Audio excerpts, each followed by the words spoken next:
Welcome to another episode of Black Screen Finance, a platform where we bring a lot of educators and young entrepreneurs in our community to come share. Tonight we invited a special guest, JR. So Ralph, I'm gonna have you introduce our guest. Absolutely. Super excited. Thank you so much, man. JR, appreciate you coming through tonight. We definitely want to talk about some real estate. And here we are, man. Let's kick it off. Fellas, thank you guys for inviting me. When I got the call from our guy Jay, I was very excited and very happy to see like-minded individuals and people that look like us out here talking about real things that matter in our community, in our society, and in our local market here in Connecticut. All right. So one of the big things that we like to do, just to kind of humanize our guests a little bit, like tell us a little bit about you, like your background, and how you became JR. Yeah, so I'm JR on Instagram at Let's All Win JR. Slide them DMs for a good cause, or do not slide them at all. We like to say that with it. But I'm a young Haitian kid from Connecticut. Background. Were you born in Haiti?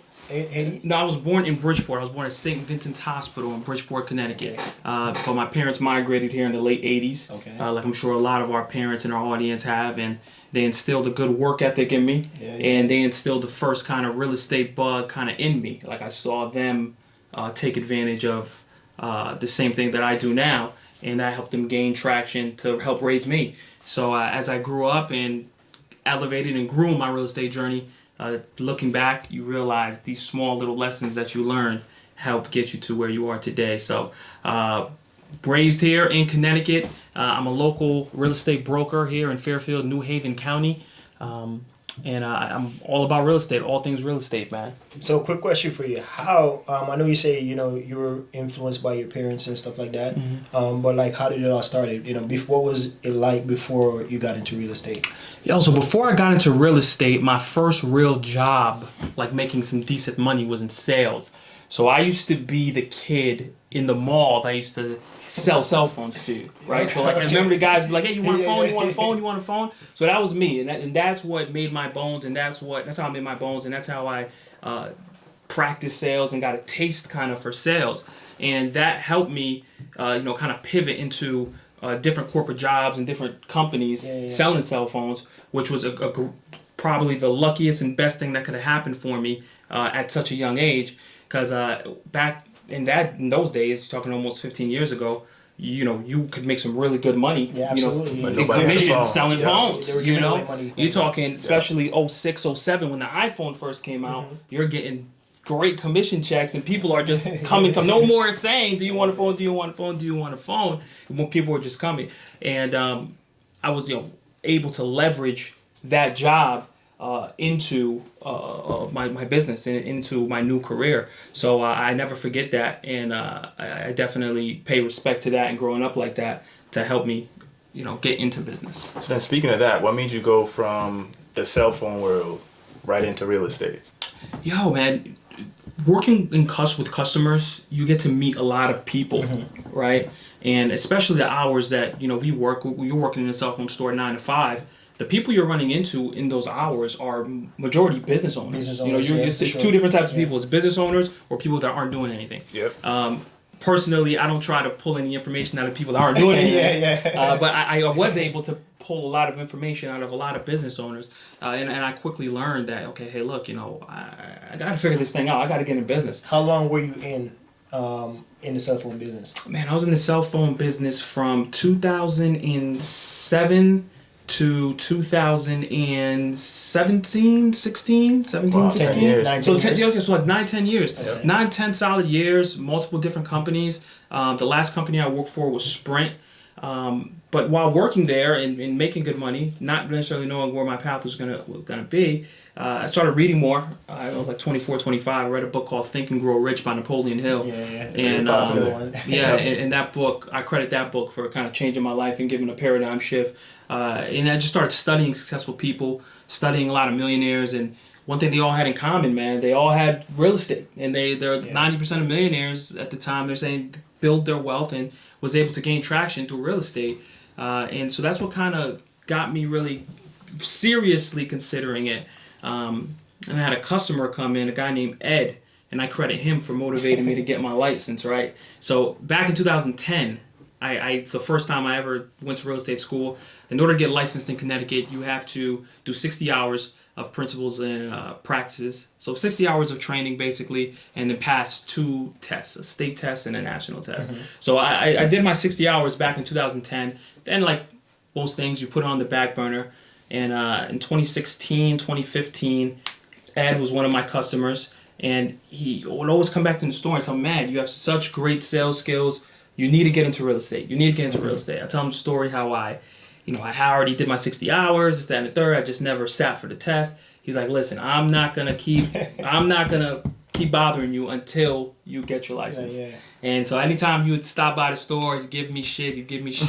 And then I said, you know what, man, I'm playing myself. I'm gonna get this license. I'm already a good salesman. I know how to sell. I know people.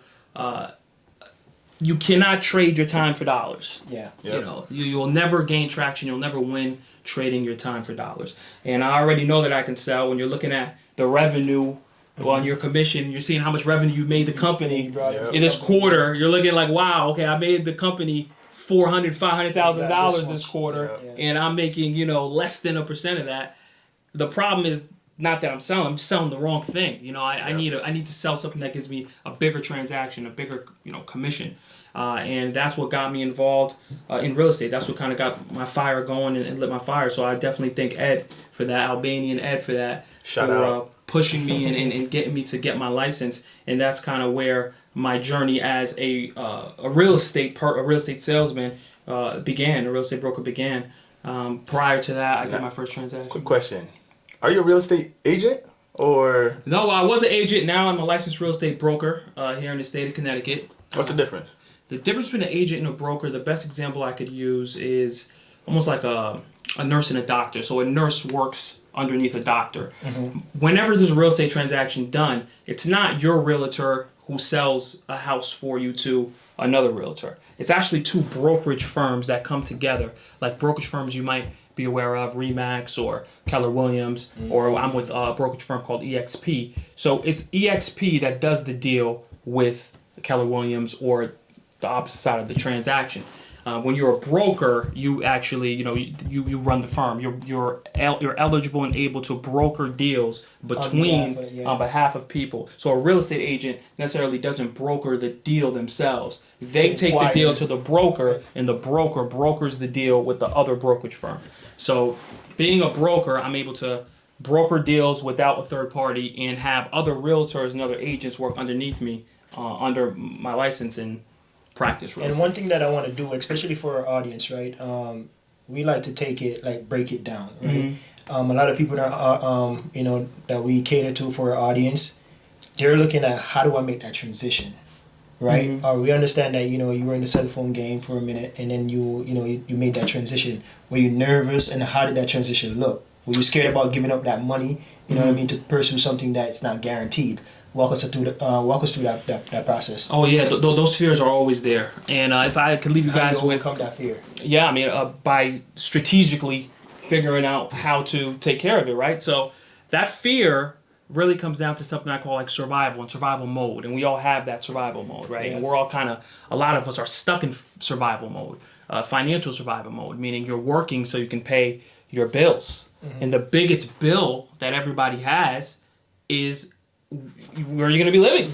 Whether your rent or your mortgage payment. No matter what. If anybody now, if I tell you, look, I will eliminate your mortgage payment or your rent payment right now, immediately today. No more payment for your rent. That will change your life. 100%. That will motivate you. That will encourage you. That will enable you to take on more risk. Because now you're saying, look, I don't got to go to work necessarily as much because my biggest bill is taken care of. Yeah. I can put more time into my podcast. I can put more time into my business, into my app. So I figured that part out, and I said, look, what is the quickest way to that, right? And for me, the quickest way to that was a strategy called house hacking, right? Or purchasing a multifamily home. Is that a BRRRR method?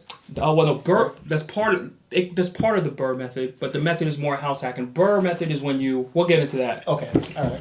A little later into the BRRRR method, but the house hacking method, what it is purchasing a 1 to 4 unit home, living in one unit, and having the other units cover your living expenses, mainly gems, people, mortgage, right? So that was my first mission. And then I said, okay, what is the quickest and best way to do that? And the quickest and best way to do that to this day is one particular loan product, and that is the FHA loan. Yeah. You know, the FHA loan is a godsend financially to anybody. It helps even the playing field in the market and lower the barrier of entry. What it is it allows you to purchase a 1 to 4 unit property with only putting 3.5% down. Yep. Okay. So, quick question for you. So, what's the difference? And this is something that we wanted to add. What's the difference between the FHA and the conventional? Because you can also get a 3%, right? Correct. With the conventional. Correct. So, we'll break that down for us. So, first of all, what an FHA loan is a loan that's insured and backed by the government. The government is basically saying and telling the banks who didn't want to lend to us prior to FHA, they're basically saying, look, take the risk on this person. Their debt might be a little higher. Their credit score might be a little lower. Yeah. But we're going to insure the loan and back the loan up. So if the person defaults, we're going to save you. Yeah. So what that does is it helps alleviate some of that risk from the banks. A conventional loan product comes with more terms, and it's better terms, I would say, and it's stricter to get approved. So anytime you're purchasing a home, the formula that's used to qualify you for a home, it's called the debt to income ratio. Yeah. So a bank is going to look at your debt and compare it to your income. They're going to come up with a percentage, and it has to be a certain percentage on the front end of the loan and the back end after you close the loan. Doing a conventional loan, those percentages are tighter. It's harder to qualify for. But because it's harder to qualify for, your terms tend to be better for you, meaning your interest rate tends to be a little bit lower. So now the question now becomes, if I can qualify for a conventional, do I go for a conventional instead of the FHA? And what's your take on that? So it depends on what you're buying. One, and why are you getting into real estate? If you're getting into a single family home to live, I would tell you your best bet, the best terms you're going to get are going to be conventional, right? Because you can get a conventional loan for as low as 3% down. It's even 0% down, all right? Depending on the bank you shop with. But if you're looking to invest in real estate, one of the most important numbers is your monthly cash flow, and you putting the least amount of money down. That's where the FHA loan becomes, a phenomenal tool to use. The deal that changed my life and helped me get out of survival mode was something called the FHA 203K loan. 203K loan, yeah. Okay, and basically what that is that's a loan where the bank will not only give you the money to purchase the property, but they'll also give you the money to rehab the property. And if you can do that correctly, that's when you can implement the BRRRR method, right? BRRRR stands for buy, rehab, refinance, repeat. Yeah. All right, but in order for you to hit that third R, which is refinance, all right, you need to have enough equity in the property to do that. If you buy a property that's distressed and fix it up, you're going to get instant equity, soon your construction is done. So I did a deal like that in 2015, buying my first 2-family in Shelton. And that deal was able to, I give you guys the real numbers. I acquired the property for like $197,000. I got approved for like $300,000 working at Sprint. So when you do the 203K loan, if you're approved for $300,000, I essentially could tap into $300,000. So you'll get $300,000 to purchase and rehab. Of course, you don't want to max out and go all the way up there. You want to be within your means and your budget. But on this deal, it was $197,000. The rehab budget was about $50,000, so I was all in a little bit under $250,000. But the appraisal value of the fixed property was $300,000. So I was able to get into my first deal, buy it, rehab it, live for free, and have $50,000 worth of equity right away. immediately. So how did you? So when you did that deal, did you have somebody that walked you through that step, or you already how did that come about? Well, yes, right. Yes and no. My realtor really wasn't the savviest realtor. It was a family friend, like most people's realtors. When you want to buy a house, you just tend to reach out and call your aunt, you call your uncle who bought a house. They put you on to some lady at the church that sells houses. But just a quick gem for our listeners: the realtor you're choosing, try to make sure that they are in line with your vision, and try your best to pick a realtor that maybe has completed and done what you're trying to do already, because they're going to understand the market. They're going to understand how to guide you, the right way. But to get back to your question, I had a customer come in at Sprint, and these guys were contractors, and they're the ones who actually told me about the 203K loan. Okay. I was just looking to do an FHA loan. They're the one who told me about the 203K loan, and they were contractors who can handle the 203K loan. Okay. Because the bank is just not going to give you a blank check to do the project. They're going to make sure that the contractor you're dealing with knows how to handle the loan product and knows how to, get the job done. Yeah. Because they're not going to take the risk and just give you 50 grand to rehab a property if you don't know what you're doing. So these guys, I was able to tie in with these guys, and they helped rehab the property. And retrospect, looking back, I was like, wow, I mean, they did a really, really, really good job. Yeah. And that helped me get out of survival mode, which enabled me to take more risk, because now I didn't have a mortgage payment. I was living almost for free. It empowered me to pursue working for myself and pursue a full-time real estate career. Because when I see what my realtor did, I'm like, wait a minute, she did nothing. Yeah. And I'm looking at what you call a HUD-1 statement. That's when you close on a property and they give you a line-by-line item of who got paid.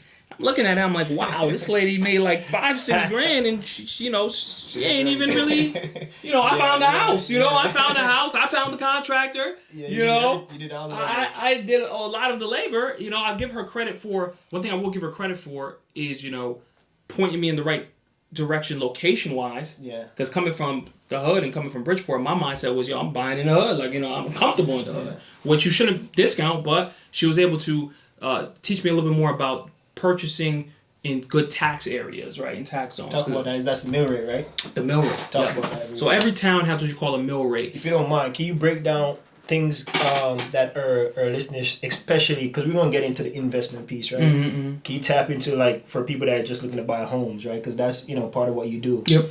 What are things they should be taking into consideration? I know the mill rate is one, location is one. So Yeah. you're hitting on some of the points, but can you just tie it together for us? Yeah. So I mean, it's not one thing to get out your mind. It's not a one size fits all for everybody. Yeah. Everybody has their own strategy. Everybody should have their own strategy and their own plan. And that plan is going to come around your support system, your network, your children if you have kids, and your budget.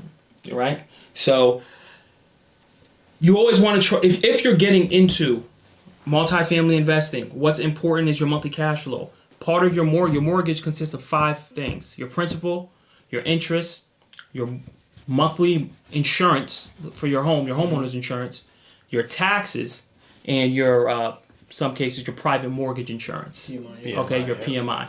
And what that is, if you guys remember a little earlier, I was talking about how the government backs that loan, right? Insures that FHA loan.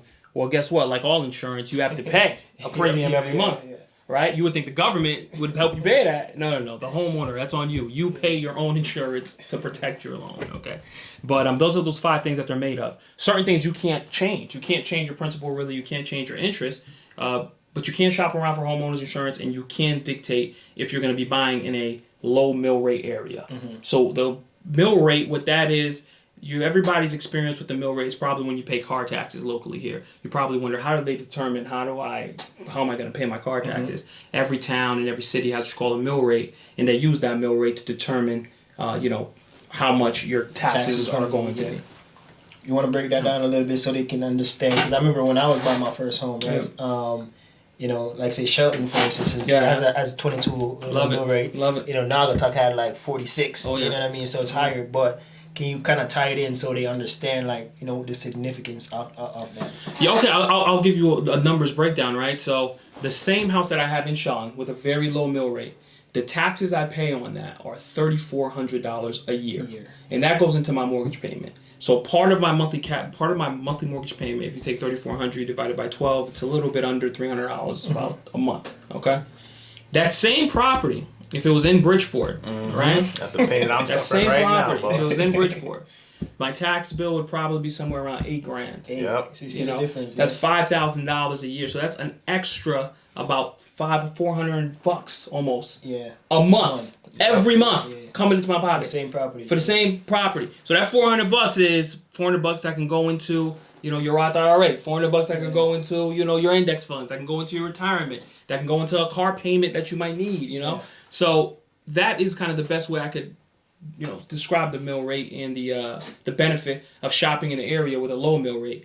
But sometimes, that doesn't work. Sometimes it doesn't make sense to do it that way. Yeah. And you just have to look for other ways to recoup that money. There's a reason why rents in Bridgeport are higher than other areas, right? Because the landlord has to recoup some of those taxes, and that's going to reflect in your 3-bedroom that you're now renting in Bridgeport for like $1,750, $1,800. I started out the process, right, of trying to get a multifamily. I almost closed on a duplex in Shelton, and it was such a hassle. In my opinion, I think I had the wrong, real estate agent, and I think I got just the wrong team. Yeah. You know what I mean? To especially going into it for the first time. Yeah. I did a lot of research, because I love doing research to make sure that I'm prepared. I don't get screwed over. That's right. So right. The day when we were supposed to close on the duplex, they said there was a deed on. I don't even know what a deed was. Right? There was a deed on the property. I can't close.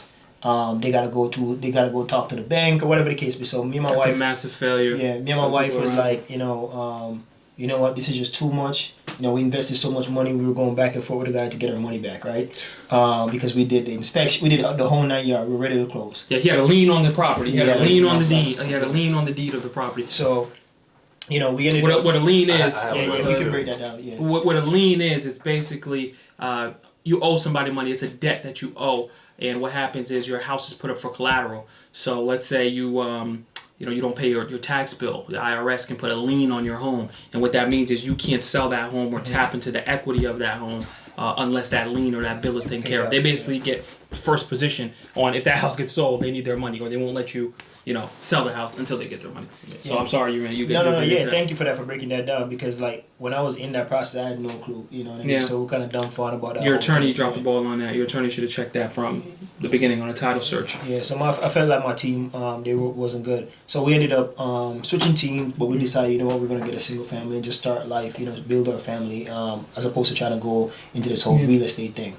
Now we've settled, and now we're trying to explore what's the right way about going tapping into the real estate market. So if you kind of help me out as a married guy, already own a single home property, what strategy should I use if I'm interested in starting doing some investment? Well, the good thing is you're in the game, right? You're in the game. What year did you purchase your property? So it's going on 3 years now. So that means that you purchased at a real good time. Yeah. So that means that for sure and for certain right now your property has equity, some type of equity in it. If I were you and I was in your shoes, the first thing I'd be doing right now while interest rates are at an all-time low is looking to refinance.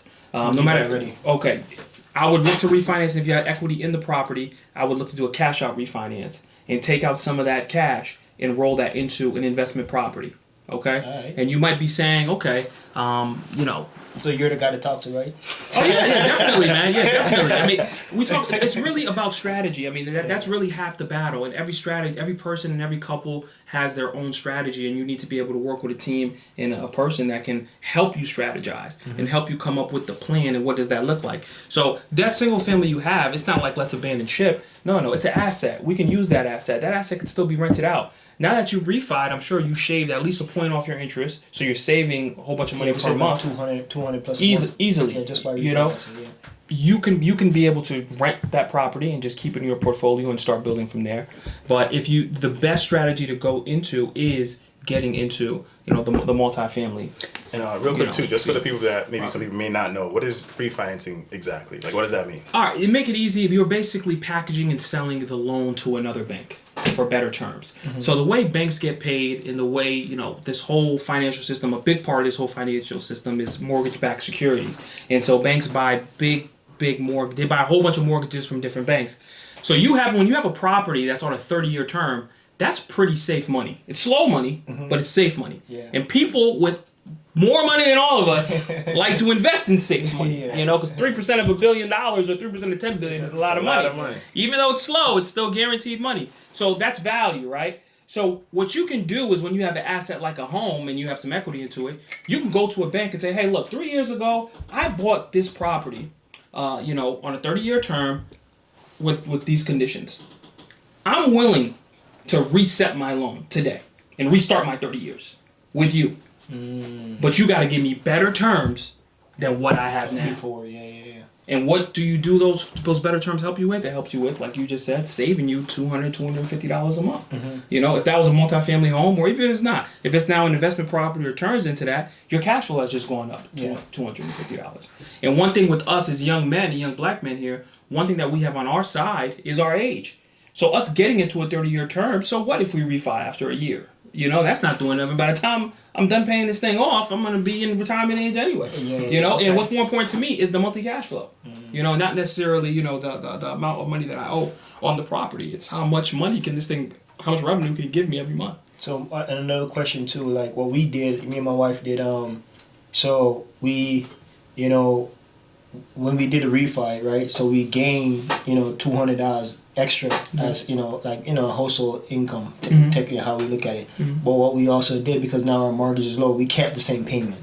Yeah. You know, so now, you know, I did the whole, you know, amortization over the course of, you know, now instead of us, even though we got it, instead of us having that mortgage for 30 years, it dropped it down, I think it was like 20 something years just by doing that one play. You know one quick tip, one quick play for anybody, you know, and I tell everybody at the closing table the day we close, we say one extra mortgage payment a year will cut your mortgage by 6 years. Yeah. That's crazy. One extra. So as soon as you get your income tax check from work, the first thing you should be doing is taking one extra mortgage payment and just calling your bank and put it towards the principal of the loan. Not don't just make an extra payment. Make sure it's going towards the principal of the loan. If you do that, it will cut your mortgage payment by 6 years. It's a quick, easy hack. And then that's key too, because when we went in and like we logged in and stuff too, when we're making that extra payment, sometimes they give you the option. You have to make sure. They'll play you.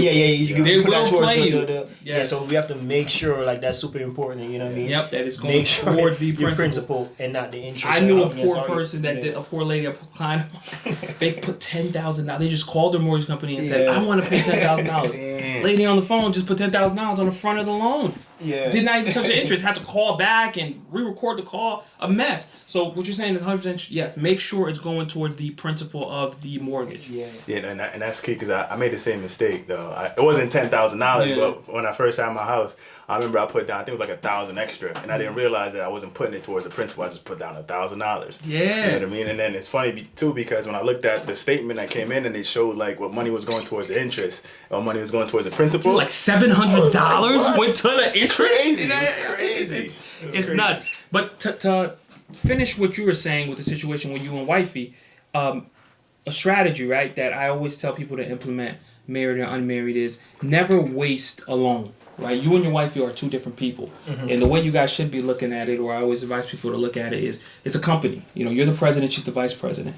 Right, it makes no sense for both of you guys, if you both have good credit, both have good income, to go in together on a loan. Right. In reality, you can qualify for an FHA loan, and she can qualify for an FHA loan. You know, so why not diversify? Why not scale it up and do two multifamilies kind of at a time, and then build your portfolio that way. So if you did just refinance, you know, find out how many people's names are on that loan and how that's set up, and see if, okay, look, you need to go to the bank, get pre-qualified, and say, look, you know, I want to buy another property. You need to be able to tell the bank a good story why you're leaving a single family and going to a multifamily. If you have a good mortgage broker, which I got for you, you know, we'll help you with that story, and you know, and get yourself qualified for a multifamily. So, like I said, we were active in the process, man. So what we did, I think we're on the right path. So we did take her name off of the deed, right? Well, the mortgage. The mortgage. You want her name on the title. God forbid something were to happen to you. You know, she can have. So we did take her. I forgot what we were talking about. I think we took her name off of that, and then we're in the process. But then COVID happened, and it kind of slowed down the whole process. But I'm starting to wonder if we should still be active because of the current state of the local market, where a lot of the houses are going pretty fast. Oh yeah, listen. If you're a homeowner, it's your responsibility and duty to stay active. You know, because you are managing an asset. You know, that's what you're doing as a landlord. That's what you're doing as a homeowner. Especially until you pay it off. I mean, you're just holding this thing for the bank. Yep. You know, you're just holding a financial product for the bank. You know, and the bank needs you. You know, you're in business. The bank needs you to make sure this house is clean, safe, running, operating. You know, so the bank is doing their job. You need to be doing your job. Constantly, you know, being in contact with your realtor. How much my house? At least once a year. Like, yo, how much you think my house is worth now? What's going on, you know, down the street in the market? You know, or if you have a good realtor, maybe they'll give you a call and say, hey, look, Amen. Right now's the time. You should look into refi, or if you have plans to move, or if you to get some money, now's the time to to list this property because you're sitting on a good chunk of change. Yeah, and then another question for me too. So when you're looking into, looking for a broker or looking for a real estate agent, like what do you look for so that I know that this person has my best interest if I'm going to go buy multiple properties? Well, you want to look for first of all somebody that you can get along with. Okay. Right? Somebody that you can communicate with. Communication is key in any business transaction that you're dealing with. And making sure that the person that you have is adding value to your situation. Like I tell every client I have, listen, anybody can sell you a home. My real value to you is not the fact that I could open up a door and tour a house with you. Yeah. It's the education that comes with it. I want you to be able to be whoever's going to help you. By the time you're done with the transaction, you should be able to be the new resource amongst your crew of friends and your crew of people that if anybody's looking for a property in the area that you're looking for, you should know enough about that area, enough about getting a good deal in that area where they could feel like they can come to you, right? That along with making sure that your vision is aligned with evidence and proof of what that realtor has done in the past. So, if you're looking to invest in real estate, I want to advise you to work with a realtor that doesn't have an investment portfolio. Right. They're just trying to get a commission check off you. Right. It's not really gonna work. Same way, if you're looking for a single family home with great schools and that's very important to you on the top of your list, hey, look, try to get a realtor that maybe that's a mom that has kids in school that knows that, or a realtor that can at least find the balance of both, kind of for you. So don't be afraid to interview realtors. A lot of people just go with the first realtor that they get. I always tell people, look, interview realtors, and I make it clear to any new client I have, like, look, are you hiring me? Like I want you to feel like empowered that, listen, I'm not doing you a favor here. I work for you, and it's a service I'm giving you, and shop around if you can get better. Yeah, I love the approach, man. So you're a servant, bro. Oh, you have to be. You have to be. I'm a servant for my tenants. I'm a servant for my clients, because that's what keeps my lifestyle going. Yeah, I recognize that. So keep them happy, and I will continue to be happy. Yeah, one thing you touched on, and I think it's important. So like you said, doing your interview, and then also you want to work with people that have similar, share similar interests.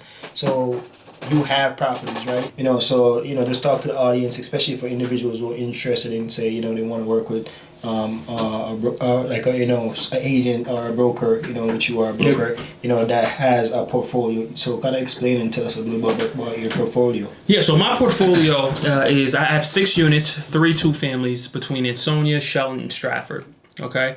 And I used 2 different strategies to acquire them. One was the Burr method, using hard money, and 2 was utilizing I utilized the FHA 203K loan twice, which is that's a very, very tricky strategy, but it's a very good strategy. What's the time frame? Between the FHA 203K loan. So the way the FHA 203K loan works is you can't run 2 concurrently, and you have to live in the property for 1 year. 1 year, okay. So 1 year after you closed, you can refinance out of that FHA loan and then go into technically another FHA loan. Mm-hmm. But for anybody that wants to invest and they want to get into building a portfolio, the best thing that I could tell you guys is to, 1, of course, get prepared. Be prepared, meaning doing the education, and 2, trying to narrow down exactly what it is you're looking to invest in. So when I'm looking for a property in my portfolio, I only look for one thing: 2 to 4 residential properties in B-level neighborhoods. And what does B-level neighborhoods mean? It means decent schools, low crime. And why a B-level neighborhood? Because when people that live in A-level neighborhoods are having hard times, they're coming down to the B. Yeah. People that are in the C-level neighborhoods, they're trying to get to the A, but you got to pass by the B before you get to the A. Right. So if it's nothing that fits in that box, I'm not interested in it. And also the property has to be, distressed. It has to be a distressed property. I don't buy turnkey properties. I don't buy properties that have tenants already in them. I buy properties that are dilapidated in B-level neighborhoods where I can come in and force the equity out of the property. So the reason why it's the strategy and the portfolio is in that one box is because real estate is so broad. And as opportunities come your way, you don't want to get lost. You don't want to get distracted. You don't want to get sidetracked. You don't want to, be doing condos and then you're doing single families and then you're looking for 10-unit buildings. No. When the opportunity comes by my way, I know what's for me. and I know my numbers. I know what it's going to take to rehab it. I know my contract budget because it's the same cabinets, it's the same countertops, it's the same floors, it's the same paint. So when the opportunity comes, while the next person is lollygagging and running numbers and seeing if it works, I'm like, no, this fits perfectly in my box. Here's how much I'm willing to offer. This is how much what I could close. Let's get it done. So basically, you're talking about systems, right? Systems. Yes, Yeah. yes. So talk to us. How important is it to have a system so that when something does come up, you right away. You don't got to think about it. You just jump right on. Oh man, systems are the lifeblood of your business. You know, most people that have poor experiences being landlords, it's because of the system. Mm-hmm. They don't have systems in place and they don't run their property like a business, right? I have a system for acquiring properties. I even have a system for my tenants and how I pick a tenant, right? So that's very important. Yep. Talk to us about that, the tenant piece. The tenant piece. Anybody that ever complains to you that they have poor tenants as a landlord or they hate being a landlord because of their tenants and they trying to convince you don't get into the business because of that. That's usually what it is. That's what they always tell you. But part. one thing they forget to tell you and what you need to tell them is, guess what, buddy? You pick the tenant. Guess what, you know what I'm buddy? saying? You pick the tenant. It's like if you have a restaurant and you hire a poor server or a poor cook. Yeah. You know, you can't say, I'm never gonna get into a restaurant business again. You have a bad cook. Yeah. You know, So change the cook. Same with the tenant. I mean, your tenant is the lifeblood of your business. You know, you do have to serve them, but you also have to train them. You know, same way you train an employee. You have to train them to know what the expectations are and what you expect out of them being in the unit. And that goes all the way down from when you're screening them. So when I'm screening a tenant, what I'm looking for is the tenant that makes the closest to 3 times the amount of the rent gross. Okay, so if I'm renting a unit for $2,000, I'm only looking at people that are making closest to $6,000 a month. Yeah. Okay, so that's 1. 2, credit score. I don't care if you have a bad credit score. That happens. You have student loans, you have divorces, life happens. What I don't want to see on your credit score are no evictions, no car repossessions, and no high car payments. Okay, because if you have a $600 car note and you're going through a hard time and you have a decision to make whether you're going to pay your rent or you're going to pay your car, guess what? You're going to pay your car because you have to get to work. You have to keep this thing going. So those are the top 3 things that I definitely look for along with And I heard that recently, man, where somebody was saying like, somebody can have a 600 credit score. But it's not about the score, it's about the history of what's on the report. That's what I want to see. So if you have medical bills, that's fine. If you have high student loan debt, no problem. But if I see that you have an eviction on your record, I don't care if it was 10 years ago and there wasn't under your name, all that is bullshit. That had nothing to do with me. Sorry, you're not qualified for the unit. That's 1. 2, people always complain about not getting paid, hunting people down. It's never fun hunting down a grown person for money that they owe. We were talking earlier. You mentioned Australia. I want you to drop that on camera, bro. Yeah. So something that I do in my business, which I actually stole from corporate America when I was working at Sprint. So Sprint has a hustle going on where if you enroll in auto pay, they'll take $5 off of your bill every month. Yeah. So I said, damn, how can I incorporate this in my business, right? So let's say I have a unit and I want to rent it for $1,500. I'll list it at $1,525. Yeah. I'll get prospective tenants, and I'll tell them all, like, look, the rent's $1,525, but if you enroll in auto pay, we'll rent it to you for $1,500. Yeah, this sounds so familiar, bro. That's so crazy. Same thing happens at my job all the time. Yeah, man. And if you do that, you train them to pay the bill. I don't want to have to be driving. Yes. I don't have to be driving all the way up and downtown to go get a money order from you. If I will do it, but you're gonna pay my gas and my lunch, and no problem. I tell them, look. And once you get a good tenant in that system, and they realize, look, it just becomes an afterthought to them. Yeah. And then before you know it, you're getting your rent your payment in your account before your mortgage is even due. Every month. So systems, yes. To take it back to what you were saying, systems. You have to have the right systems in place, and it's your responsibility and duty as an investor and as a landlord to implement those systems. Yeah, I know we didn't really get into it, man, but first and foremost, man, thank you. I think you're giving us even for myself, man, a lot of good information, something that I can act on, on a good basis for me to, even start, acting on getting into the real estate game, because this is something that we've definitely been, pushing and wanting to do myself. So, Yeah. So for like the camera, if you could kind of like give them the opportunity to let them know, like, how they can find you and stuff like that. Instagram. Yeah, Instagram. Instagram is the quickest way and best way to find me, at Let's All Win JR. Like we said, slide them DMs for a good cause, or do not slide them in them at all.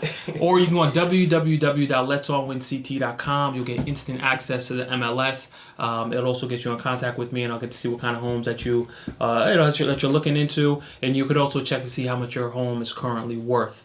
Thank you guys for having me. I appreciate it. Yeah. It's always a pleasure to see some young guys, all these guys younger than me, and they already have homes, and they're already strategizing to grow their portfolio. But just before I get out of here, just one thing I definitely want to highlight and make sure that I shed some light on is a lot of times people believe gaining economic freedom and how we can kind of equal out this equity, this financial equity gap that we have is, buying a home. Yes, that's one way. But one thing that people don't talk about and I want to highlight is we need more people in the actual industry, in the real estate industry. We are underrepresented in the real estate field. When you look at a real estate transaction, about 7% of the transaction gets divvied up in commissions. Mm-hmm. Okay? And when you got your home, Yep. everybody got paid. Yeah. Both realtors got paid, both brokers got paid, your home inspector got paid, mm-hmm. your appraiser got paid, yeah. Your loan originator got paid, your underwriter got paid. 8 different people touch that money. Out of those 8 people, maybe less than 1 is of our background, mm-hmm. is a minority. So if we really want to do some impact and have some change in the real estate industry and gain some real equity, I want to highlight that we need more appraisers, we need more underwriters, we need more home inspectors. None of these fields you need a college degree for. All of these fields, I'm telling you, you can do regular training and in 2 months be licensed and in business. So, quick question for you, man. I think I want to take it back with your name, right? Mm-hmm. I'm pretty sure you have that name for a reason. Oh, yeah. Let's All Win, right? What's your strategy or what's your approach, to fix that? Is there anything that you have in place right now, or is there anything that you're doing to try to shed some light, or at least get some action going on Yes. So right now I'm in the middle of building, my first foundation. I never thought I'd be, in the nonprofit world. And what we want to do is we want to get young people and older people involved, right? So we're trying to raise money and we're trying to raise, revenue to get kids in real estate school. It only costs you about $500 to $600 to become a realtor in the state of Connecticut. That's a low barrier of entry, and you can have a career that can help you pay through college, that can help you, understand the world of finance even mm-hmm. better.